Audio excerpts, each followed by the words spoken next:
Join me as I dive into the details and try to piece together what really happened after the Hezbollah commander was killed in that Israeli airstrike. The death of a top Hezbollah commander in an Israeli airstrike has sent shockwaves throughout the Middle East, and for good reason. The commander, a veteran of many battles against Israel, was a key figure in the organization, and his loss is a significant blow to Hezbollah's military capabilities. Israel and Hezbollah have been engaged in a state of low-level conflict for years, with occasional outbreaks of violence along the Lebanese-Israeli border. However, the situation has been escalating in recent months, with both sides trading blows and rhetoric. This latest incident is just the latest in a long line of tit-for-tat attacks that have been driving the region closer to all-out war. The question on everyone's mind is, how far will this latest escalation go? The region has been on high alert ever since the airstrike, with both Israel and Hezbollah putting their forces on high alert and warning of severe consequences if the other side makes a wrong move. The underlying tensions between the two enemies have been simmering for years,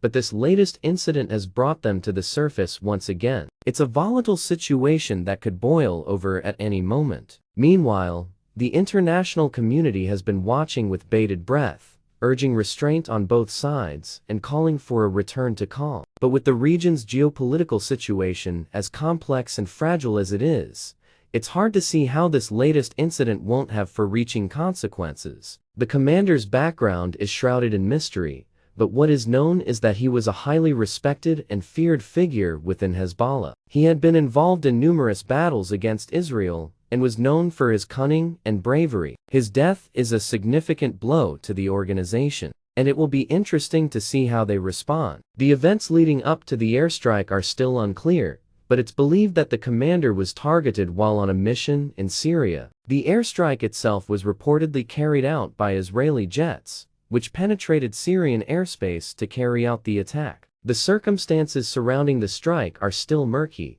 but it's clear that Israel was determined to take out the commander, no matter the cost. Hezbollah has vowed to avenge the commander's death, and Israeli officials are bracing for a wave of retaliatory attacks. The situation is highly volatile, and it's hard to predict what will happen next. One thing is certain, however, the region is on the brink of chaos, and it's going to take some serious diplomacy to prevent all-out war. The moment of the airstrike itself was caught on camera, and the footage is shocking. The blast was enormous, and it's clear that the Israelis meant business. The aftermath was chaos, with Syrian and Lebanese officials rushing to the scene to survey the damage. Hezbollah officials were quick to respond, vowing to avenge the commander's death and promising a response that would shake the earth. Israeli officials, on the other hand, were more circumspect, refusing to comment on the specifics of the strike, but making it clear that they would do whatever it takes to protect their citizens. The implications of this airstrike are far-reaching,